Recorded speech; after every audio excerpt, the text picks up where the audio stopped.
عبادت صرف چاو کئی دا اللہ کئی یا قوم عبداللہ وزم عزیزانو عبادت صرف او صرف دا اللہ کئی عبادت کی دا غدو سیزون شو تعظیم دا دوا چدن دام پچا کے دا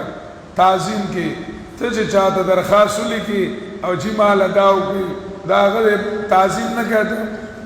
دام یو قسم تعظیم نے دا دوا دا عبادت قسمو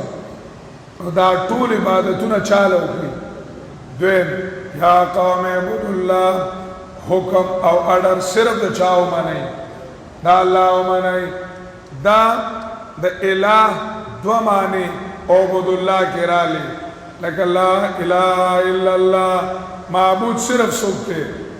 اللہ او مطاع مطلق حاکم مطلق سکتے صرف اللہ دے ونشوی دا انبیاء و موسوی سشوا دعوت صحیح ہے کنا ان الحکم الا للہ امر اللہ تعبدو الا ایاہ دا دوار شوی کنا لا یشرک فی حکمه احدا لا یشرک بعبادت ربه احدا دا انبیاء سو دعوت توحید فی العبادت توحید فی الحاکمیت ونشوی مازغه کار نه کوي کنه دا د پیغمبرانو دعوت شو دیل دلیل څه شری لکه ردی دعوت دلیل داوا دا عبد الله وا نوح علیہ السلام په نیم سوا کال کې په کم انداز ویلی په امر به ویلی په حکم به ویلی په اطاعت به ویلی په قضا به ویلی په ملک به ویلی دا په مختلفو اندازونو نیم سوا کال دی هغه تجدانو چې باور سره عبد الله بیا وکینا سوی بل الله رب العزت دې موږ له عمل کولو توفیق راکړي او دا سر به وي چې ما غلینا الا البلاغ کابل ګرام شیخ ابراهیم الله فرمایل وی مولا نیمه غنټه بیانو کی او اخر کې وی چې ما غلینا الا البلاغ وی خدای دې خلو چکا تاسو کړی دي چې ته نیمه غنټه بیان دیو کو حاضر وای چې ما غلینا الا البلاغ نیم سوا کاله هغه دا موضوع بیان کړی دا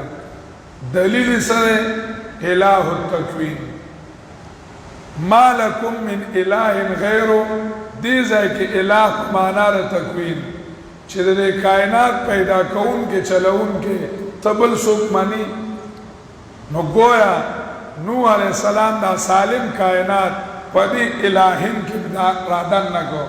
چې دا ټول کائنات پیدا کون کې د دې چلون کې څوک مانی ته الله مانی الہ تکوین خدیز ایتر الہ مانا معبود اخلی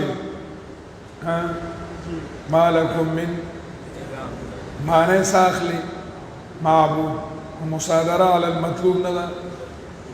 عبد اللہ صرف او صرف عبادت دا اللہ کی ما لکم من الہ غیرو ذکر چھ معبود صرف اغدے و دا الہ مانا معبود شو دا عبد اللہ معبود شو دعوی دلیل یوشش دلتا با الہ پمانا دا کارساز متصرف واخلی متصرف عالم الغیب صرف سوکتے اللہ دے دا دی کائنات چلون کے ستا حاجتون پورا کون کے تالا اوبدر کون کے ڈوڑای در کون کے صحت در کون کے حیات جون در کون کے مرگ راوستن کے مرض راوستن کے مرض لرے کون کے دا طول خبر پا الہم کے داخل شوئے دا با پدے کا قرآن کی چکم تکوینیات ویلی دی آگا با دلیل کی دا با جانب دا چاہتا راشی دلیل تا او عبد اللہ دو خبر با جانب دا چاہتا راشی داوی تا دا مقصود دا دعوت او دا بے دلیل شی ما لکم من الہ غیرو زکا صرف دا اللہ عبادت زکو کی ہر قسمت عظیم او حکومت او اطاعت صرف د چاو کی دا اللہ کی زکا ما لکم من الہ غیرو نشت تاسو لرا اختیار من د نفع او د نقصان متصرف عالم الغیب یا حاجتنا پورا کون کے بیر دی اللہ نا او مانئی کدا نه منئی استاسو چې کوم عقیده ده چې عبادت غیر لکوي په درگاهونو پراته او حکومت د غیر الله منئی دا ډېر خطرناک نتایج دي ډېر خطرناک نتیجې دي یقینا زیارې کوم په تاسو د عذاب درځلو انعام قوم عزت شروع کو اولنی خلاف کو ان کی آغا چې کمدنو غټایټ وي